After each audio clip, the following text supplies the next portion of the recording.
What is up, my friends? You are very welcome along to Tuesday night's late night news roundup, where of course I'm going to do my best to keep you right up to date with where we are in Liverpool's pursuit of Marc Guéhi, Giovanni Leoni, and of course Alexander Isak. We're going to take you through how close we are on all of those deals, with another few bits and pieces that we didn't get a chance to go through on tonight's late night agenda. You know the score. I want to know your thoughts, so please do let me know in the comment section.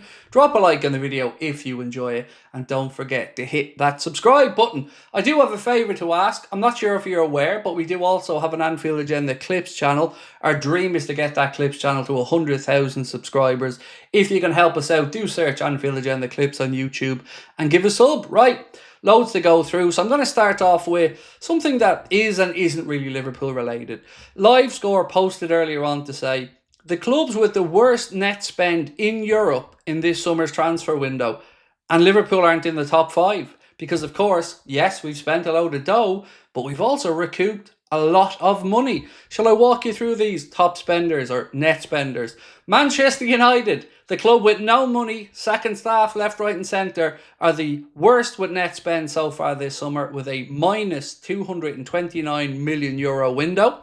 Second on the list, Arsenal, minus €216 million. Real Madrid, minus €165 million. Manchester City, minus €143.9 million. And Spurs, minus €110 million. Kind of makes a mockery of Liverpool buying the league, doesn't it? But, you know, we can't bring facts into these conversations all the time.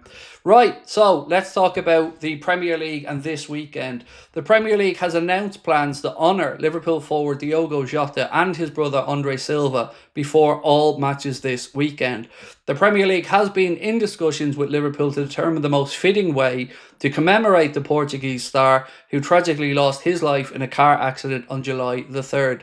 So again, well done to the Premier League, and I'm sure that Diogo will be well respected and thought of, because to be honest with you, yes, the Palace fans, a tiny minority of them made some noise, but I have nothing but respect for Palace fans overall, and I do think that the football world has been brilliant in their outpouring of emotion and respect around Diogo and Andre's passing. So again, from all of us in the Liverpool perspective, thank you to the footballing world for that. Let's talk about the Athletic, who said Newcastle never made an approach to Crystal Palace for Marc Guéhi this summer, despite the fact that they had many bids refused previously, and that is because they've learned early on that his preference was to join Liverpool Football Club. Now, I know these things aren't great to hear from a Newcastle perspective, but honestly, for me as a Liverpool fan, to see that Ugo Ekitike was waiting, Marc Guéhi was waiting, it really does, you know, fill me full of pride that these guys want to come and play for Arne Slot and Liverpool Football Club. And speaking of somebody else who wants to come and play for Arne Slot and Liverpool Football Club, Gimme Sport tonight have said Alexander Isak has made it clear he will only consider returning to Newcastle if Liverpool inform him that a transfer is not possible. And it will be possible. Why will it be possible? Well, because Newcastle are already out there looking to spend the money, and not just on forward. So, Rudy Galletti tonight said Newcastle have identified Jean-Philippe Mateta as a top target in case Isak leaves. Crystal Palace would demand around 40 million to sell the forward. Rasmus Højlund is another name that's been linked with Newcastle. Obviously, we know the likes of Nicholas Jackson, Johan Visa. So it does look as if Newcastle are looking to get players in, and not just forwards, as I've mentioned, because Craig Houlden has said, exclusive, Newcastle are tonight pressing ahead with a move to sign Aston Villa midfielder Jacob Ramsey. Talk set to intensify tomorrow, and a formal offer set to be submitted. Hopes of progress before the weekend. That would be a really good piece of business for Newcastle, sincerely. Jacob Ramsey is a good up-and-coming player. Surprised that Villa would be willing to sell. I don't know if they have some PSR issues, but you'd have to say that looks like Newcastle are already starting to spend that Isak money. Now, I know Newcastle fans will say to me, hang on a minute, Craig, we have wealthy owners. You do, but it was the PSR concerns that was restraining you. So maybe now there's an admittance behind the scenes that Isak is going to go, and for what it's worth, I do think he will be a Liverpool player by the time the window shuts. So, let's talk about centre-backs from Liverpool's perspective. Nicolo Shearer tonight said, agreement in principle between Giovanni Leoni and Liverpool for a contract until 2031. Liverpool are set to offer Parma about €35 million, and the Reds could take the same strategy used with Mamardashvili, and LEONI will stay at Parma on loan. Now, some people have doubted this and said that Liverpool plan to bring Giovanni Leoni to Anfield and to keep him around.